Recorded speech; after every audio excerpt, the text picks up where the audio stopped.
आदरणीय मंचासीन राष्ट्रीय अध्यक्ष किसान कल्याण परिषद श्री सुधीर त्यागी जी, बड़ी बहन राष्ट्रीय उपाध्यक्ष संगीता त्यागी जी, राष्ट्रीय सचिव विजय त्यागी जी, भाई अध्यक्ष दिल्ली प्रदेश अरुण शर्मा जी त्यागी जी, और मेरे बंधु बड़े बुजुर्गों, माताओं, बहनों, आज हम एक ऐसे विभूति की जन्म दिवस पर इकट्ठा हुए हैं, उनको श्रद्धा सुमन अर्पित करने के लिए।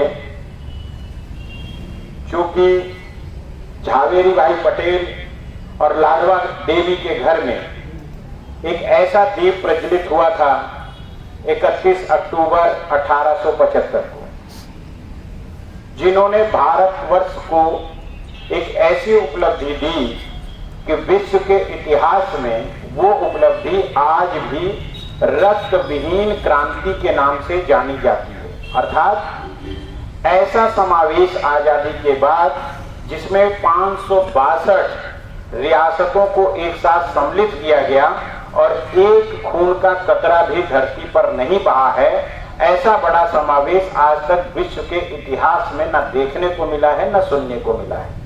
ऐसे विभूति के जन्म दिवस पर आज हम सब लोग उनको श्रद्धा सुमन अर्पित कर रहे हैं। अरुण जी ने कहा कि हमने 50 लोगों को फोन किया और 50 लोगों के घर पर सरदार पटेल जी की मूर्ति या चित्र नहीं था। मैं इनकी बात से इत्तेफाक करता हूं। कारण क्या है? सरदार को याद करने के लिए सरदार शब्द की उत्पत्ति कहाँ हुई? हमारा सौभाग्य है कि आज मंचासीन के भी मातृशक्ति हैं और मंच के नीचे भी मातृशक्ति हैं। सरदार को सरदार नाम दिया था गुजरात के बारडोली की महिलाओं ने। कभी कभी समझ में आता है ना सरदार नाम क्यों दिया गया था सरदार पटेल को। तो सरदार पटेल को बारडोली आंदोलन के बाद वहां की मातृशक्ति ने सरदार नाम दिया था, जो कि बाद में उन्होंने, सरदार का मतलब होता है प्रमुख, सरदार का मतलब होता है प्रमुख। सरदार पटेल कोई आम व्यक्ति नहीं थे, सरदार पटेल अधिवक्ता थे, और अधिवक्ता भी ऐसे वैसे नहीं। उस समय जो ब्रिटेन में जाके, मतलब तत्कालीन लंदन में जो जाके बैरिस्टर की उपाधि धारण करता था, वो बनता था बैरिस्टर। बैरिस्टर बनने के बाद आके वो अहमदाबाद में अपनी वकालत करने लगे। उसी बीच में वकालत करते के साथ, क्योंकि लेवा पटेल थे और उनकी रगों में किसान दौड़ रहा था, क्योंकि आप सब लोग अच्छे तरीके से जानते हैं कि लेवा पटेल पूरे गुजरात और पूरे मध्य प्रदेश में जो सबसे अच्छी खेती किसानी करते हैं वो लेवा पटेल है, उन पे सबसे ज्यादा किसानी है। तो उनके रगों में वो किसान का खून दौड़ रहा था, जैसे आप सबकी रगों में और हमारी सबकी रगों में दौड़ रहा है कि आज हम किसान कल्याण परिषद को लेकर गांव-गांव पे जा रहे हैं, जैसा बहन संगीता त्यागी जी ने बताया। हुआ क्या, खेड़ा एक जगह है, आज आप सब लोग जो है गूगल पे सर्च करिएगा, गुजरात में खेड़ा डिवीजन एक जगह है। खेड़ा डिवीजन अंग्रेजों के समय में भी था और आज भी खेड़ा डिवीजन है, जहां पर माननीय प्रधानमंत्री, वर्तमान प्रधानमंत्री भारत के माननीय मोदी जी ने जब मुख्यमंत्री वहां पे थे तो उस क्षेत्र में भी एक बहुत बड़ी योजना को लेके आए थे, वो नर्मदा का पानी नहरों के द्वारा। तो वो खेड़ा क्षेत्र में भी वो पानी आया है। खेड़ा बहुत सूखाग्रस्त क्षेत्र था और वहां पे इतना अकाल पड़ गया, इतना सूखा पड़ गया 1918 में। उसके पहले महात्मा गांधी जी के विचारों से सरदार पटेल इतने प्रभावित हो चुके थे कि वो स्वतंत्रता के आंदोलन में अपनी सहभागिता को देने लगे थे। और इस देश में 3 किसान आंदोलन ऐसे हुए हैं, अवध किसान आंदोलन, चंपारण किसान आंदोलन, खेड़ा और बारडोली। ये 4 आंदोलन ऐसे हुए हैं जो किसान को बिल्कुल समझना चाहिए, क्योंकि उस समय जब वो जो सरकार थी, जो विदेशी सरकार थी, उसने इतना बड़ा कर लगाया खेड़ा पे, और जब आपके घर में सूखा पड़ा है तो कर तो देने की स्थिति में आपकी रह नहीं जाती। तो उस आंदोलन, पहला वो जो बड़ा आंदोलन था खेड़ा आंदोलन, जिसको सरदार पटेल जी ने, वो इसलिए मैं आपको याद दिला रहा हूं कि अरुण जी की बातें हमें चुभी हैं और सरदार जी को समझने के लिए खेड़ा आंदोलन को समझना बहुत जरूरी होगा। खेड़ा आंदोलन इतना विशालकाय आंदोलन बना कि उसमें सारे कर माफ किए गए। 2 साल तक वो आंदोलन चला और सरदार पटेल की ख्याति गुजरात से बाहर राष्ट्रीय स्तर पर उभर के आई खेड़ा आंदोलन के बाद। ये 1918 की घटना है और 1920, 18 और 20 के बीच में ही अवध किसान आंदोलन चल रहा था।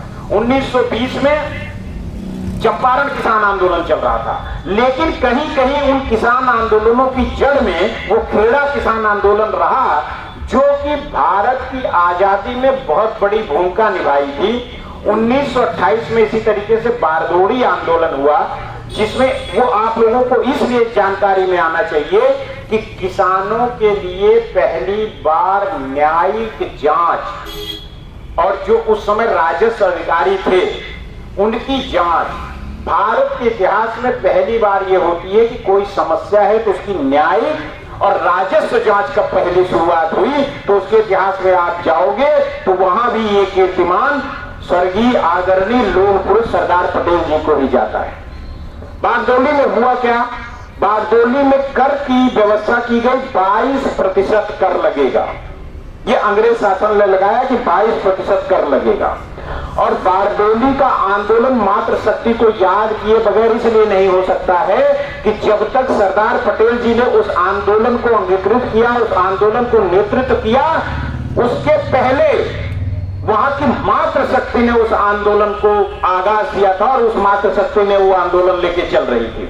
सरदार पटेल जी को लगा कि ये बिल्कुल गलत चीज हो रही है, 22% कर देना बड़ा मुश्किल हो जाएगा, तो उन्होंने उस आंदोलन का नेतृत्व किया। और महात्मा गांधी जी ने उस आंदोलन के लिए लिखा है कि भारत के स्वराज्य के लिए इस तरीके से आंदोलन जो हैं वो स्वराज्य की नींव को मजबूत करते हैं और स्वराज्य के आंदोलन से ज्यादा प्रभावित इस तरीके के आंदोलन करते हैं। ये बारदोली के आंदोलन के लिए महात्मा गांधी जी ने अपनी किताब में लिखा है। बारदोली का जो आंदोलन हुआ वो आंदोलन इसलिए भी ऐतिहासिक था, जैसा मैंने आपको बताया, कि उसमें 2 न्यायिक व्यवस्थाएं बनाई गई। एक न्यायिक जो जज होता था, मैक्सवेल और ब्लूमफील्ड, ये 2 आदमियों की कमेटी बनाई गई कि क्या ये कर गलत लग रहा है कि सही लग रहा है। अंग्रेज शासन ने बनाया, प्रभाव में किसके? सरदार पटेल जी के आंदोलन के प्रभाव के डर से बनाया। ये हम किसानों को जानना चाहिए। और जब वो जांच हुई तो उन्होंने अपनी जांच पे स्पष्ट रिपोर्ट ये दी कि ये 22% का जो कर है ये गलत लगाया गया है और इसको 6% इसका होना चाहिए कर को। तो ये सरदार पटेल जी के राजनीतिक सामाजिक जीवन की दूसरी सबसे बड़ी उपलब्धि थी। और उसके बाद भारत के स्वतंत्रता के आंदोलन के जितने भी सोपान गढ़े गए हैं, सरदार पटेल जी उसमें अग्रणी भूमिका में रहे। अब हम ये नहीं कह सकते कि कौन ज्यादा था कौन कम था। कई लोग इस पर डिबेट में आते हैं कि नेहरू जी की भूमिका ज्यादा थी, सरदार पटेल की भूमिका कम थी, सरदार पटेल की भूमिका ज्यादा थी, नेहरू जी की भूमिका कम थी, या तत्कालीन समय के जो और नेताओं थे उनमें आपस में तुलनात्मक व्याख्या होती है। लेकिन सरदार पटेल एक ऐसा व्यक्तित्व थे जिसकी तुलनात्मक व्याख्या न की जा सकती है न सोची जा सकती है। उसका उदाहरण मैं देता हूं। 15 अगस्त 1947 को जब ये देश आजाद हुआ तो भारत के प्रधानमंत्री आदरणीय जवाहरलाल नेहरू जी हुए, लेकिन गृह विभाग और एक और विभाग बनाया गया जो 5 जुलाई 1947 को बनाया गया, रियासत विभाग, जिसके विषय में हमारे ख्याल से हम जितने लोग भी यहां बैठे हैं किसी को आज तक इसका इतिहास नहीं पढ़ाया गया है। और मैं बड़ी विनम्रता के साथ ये कहना चाह रहा हूं कि आप में से किसी को पता भी नहीं होगा कि भारत की आजादी के साथ भारत में एक और विभाग बना था, रियासत विभाग। उसके विषय में आप सबको किसी को पता है? बताइए। तो ये चीज हमारे देश के इतिहास में आनी चाहिए। जो आज की सरकार कर रही है ना कि इतिहास सुदृढ़ हो, इतिहास व्यवस्थित हो, उसकी भूमिका यहां से बनती है। रियासत विभाग एक ऐसा विभाग था जिसकी सुपुर्दगी भी सरदार पटेल को दी गई थी। गृह मंत्रालय सरदार पटेल जी के पास था और उप प्रधानमंत्री भी भारत के सरदार पटेल जी थे। और 1947 में जब 562 के छोटे छोटे कुनबे के साथ अंग्रेज हमको छोड़ के और भारत का एक विभाजन करके चले गए थे, उस समय भारत को एकीकृत करना और आज के स्वरूप में भारत को लाना और संसाधनों के अभाव होने के बाद भारत को मजबूत करना, यह सबसे बड़ा काम था जिसकी जिम्मेदारी उस समय सरदार पटेल जी के मजबूत कंधों को दी गई।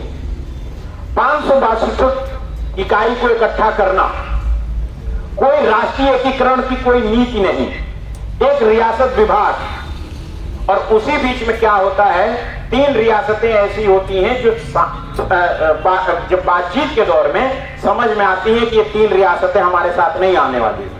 उसमें एक हैदराबाद की रियासत होती है जो पाकिस्तान की सीमा से बहुत दूर दूर होती है, जूनागढ़ की एक रियासत होती है जो भी पाकिस्तान की सीमा से बहुत दूर दूर होती है, और एक होती है जम्मू कश्मीर। उसमें से 2 का आप हुआ क्यों? सरदार जी के दिमाग में देखिए क्या होता है। जो लीडर होता है सरदार, लोह पुरुष इसीलिए नहीं कहे जाते हैं। मैं उसके गर्व की चीजें आपको बताता हूं और आपके माध्यम से कहना चाहता हूं कि अपने बच्चों को, अपने पोते को, अपने पड़ोसी को ये जरूर बताइएगा कि भारत के जिस स्वरूप में आज आप विचरण करते हैं, कश्मीर से कन्याकुमारी, बिना वीजा इधर उधर पूरे देश को अपना देश कहते हैं, उसको निर्माण करने का श्रेय अगर किसी एकमात्र व्यक्ति को जाता है तो वो सरदार पटेल जी को जाता है। 562 रियासतें जब थी, हैदराबाद के निजाम ने बस्तर के राजा के साथ, बस्तर एक ऐसा जिला है, छत्तीसगढ़ और उड़ीसा के बहुत से बड़े क्षेत्र को मिला के बस्तर एक रियासत होती थी। उस बस्तर रियासत में सबसे ज्यादा कच्चा सोना पाया जाता था। जब हैदराबाद, देखिए एक सशक्त नेता कैसे सोचता है और समझता है। निजाम ने जैसे ही सौदा किया कच्चे सोने का, वैसे ही सरदार पटेल जी का माथा ठनका कि ये क्या हो रहा है, कुछ तो गड़बड़ हो गई है देश में। और उन्होंने अपने सहयोगी के मेनन साहब को रातों रात उठाया और बिना किसी प्रोटोकॉल, बिना किसी उसके, जो उनका थैला होता था उसको लटकाया और सीधे निकल पड़े। वो जाके सबसे पहली यात्रा जो उनकी हुई वो उड़ीसा यानी बस्तर क्षेत्र की हुई, और 23 राजाओं को 3 दिन के अंदर उन्होंने भारत गणराज्य में विलय कराया। और उसके बाद भी सरदार पटेल रुके नहीं, सरदार पटेल उसके बाद भी नहीं रुके और तुरंत उन्होंने मूवमेंट किया। दूसरा रास्ता उन्होंने नागपुर का पकड़ा और नागपुर में उन्होंने 38 रियासतों का विलय कराया। ये 1 महीने के अंदर का पूरा व्यवस्था करी उन्होंने। उसके बाद नागपुर की जो रियासतें थी उसके आसपास थी, उसके बाद काठियावाड़ जो सबसे बड़ा इलाका हमारा था, जिसमें दक्षिण का भारत और पूरा गुजरात के नीचे तक का पूरा महाराष्ट्र आता था। काठियावाड़ में 257 रियासतें थी जिनको उन्होंने 4 से 7 दिन के अंदर भारत गणराज्य में विलय कराया। उसके बाद आई पंजाब की बारी। पंजाब में भी फरीदकोट के राजा तो उस विलय को स्वीकार नहीं कर पा रहे थे, और उस महान व्यक्तित्व के विषय में आप जानिए। आज क्योंकि उनको याद करने का विषय है तो उनको लोह पुरुष क्यों कहा जाता है ये भी जानिए। एक लाल पेंसिल से भारत के नक्शे पर उन्होंने फरीदकोट को चिन्हित करते हुए कहा कि अब सोच लो क्या होगा। ये शब्द थे जो किताबों में वर्णित शब्द है कि फरीदकोट के राजा के साथ उन्होंने बैठ के कहा कि अब सोच लो अब आगे क्या, और 7 सेकंड के अंदर फरीदकोट के राजा ने भारत गणराज्य में अपना विलय कर दिया। ये इस कारण से उनको लोह पुरुष कहा जाता है। उसके बाद बात आती है जूनागढ़ की और हैदराबाद की। जूनागढ़ को नवंबर 47 में हमने अंगीकृत कर लिया, लेकिन हैदराबाद में पूरे भारत 562 रियासतों को एकीकृत करने में हमें 1 से 1.5 महीने लगे, और हैदराबाद को अंगीकृत करने में हमें 1948 तक का इंतजार करना पड़ा, और हमें अपनी सेना भी लगानी पड़ी। लेकिन सेना ने लड़ाई नहीं करी, बिना लड़ाई किए हैदराबाद के निजाम ने सरेंडर किया, और इस तरीके से अखंड गणराज्य भारत की स्थापना सरदार पटेल जी ने की। और सरदार पटेल का जो भारत है, अब उसमें एक चीज रह गई, जम्मू कश्मीर। जम्मू कश्मीर को बहुत से इतिहासकार लिखते हैं कि उस समय सरदार पटेल से कहा गया कि बाकी भारत आप इकट्ठा करो, जम्मू कश्मीर मैं अकेले देख लूंगा। सरदार जी ने उनका सम्मान रखते हुए जम्मू कश्मीर उनको सौंप दिया और पूरे भारत के 562 रियासतों को इकट्ठा कर दिया। और जम्मू कश्मीर को हमारे तत्कालीन प्रधानमंत्री जी ने, जो इतिहास बताता है, मैं नहीं बता रहा, इतिहास बताता है कि आपसी लड़ाई को अंतर्राष्ट्रीय लड़ाई बना दी गई और अंतर्राष्ट्रीय न्यायालय चला जाया गया और जम्मू कश्मीर की जो स्थिति थी वो आज तक आपको समझ में आती रही। लेकिन कुदरत फिर से पलटती है और कुदरत न्याय जरूर करती है। आप लोग कहते हैं ना भगवान है, देर है, अंधेर नहीं है, कहते हैं ना, तो वो न्याय व्यवस्था फिर से आई और सरदार पटेल के व्यक्तित्व के स्वरूप का ही व्यक्तित्व लेके जब अमित शाह भारत के गृह मंत्री हुए तो उसी व्यक्तित्व को संभालते हुए उन्होंने अखंड भारत की परिकल्पना जो सरदार पटेल जी ने करी थी उससे 370 और 35 से हटा के जम्मू कश्मीर को भी पूर्ण तरीके से भारत में लाके और 2 केंद्र शासित राज्य बना के सरदार जी के उन सपनों को पूरा किया जो 15 दिसंबर 1950 में इस धरती को सजा बजा के छोड़ के जो सरदार पटेल गए सपने के साथ कि जम्मू कश्मीर को मैं नहीं ला पाया था, उसको उनके ही प्रतिबिंब उनके ही जैसे अमित शाह जी लाके भारत के साथ विलय कर दिए। मैं किसी की तुलना किसी से नहीं कर रहा हूं, लेकिन व्यक्तित्व की जब बात आएगी तो जो जिस पूर्वज का जो नाती पोता उस पूर्वज की इच्छा पूरी करता है तो हम सब आम बोलचाल की भाषा में यही ना कहते हैं कि अपने बाबा जैसा काम कर रहा है, कहते हैं कि नहीं कहते हैं? तो उसी तरीके से अपने पूर्वज का काम अमित शाह जी कर रहे हैं। और मित्रों, इस व्यक्तित्व का वर्णन इसलिए जरूरी था कि इनमें से बहुत से इतिहास आप सब तक अछूते रह गए और किसान कल्याण परिषद का काम ही यही है, इतिहास और वर्तमान दोनों के बीच में सामंजस्य बैठाकर सरदार पटेल जी की उस परिकल्पना को जिसके लिए उन्होंने कहा था कि मेरे भारत का विकास गांव की गलियों से होकर गुजरेगा, मेरे भारत का विकास खेत और खलिहानों से होकर गुजरेगा, मेरे भारत का विकास शहर में रहने वाले छोटे गंदे नालों के किनारे बसे हुए लोगों के घरों से निकलेगा।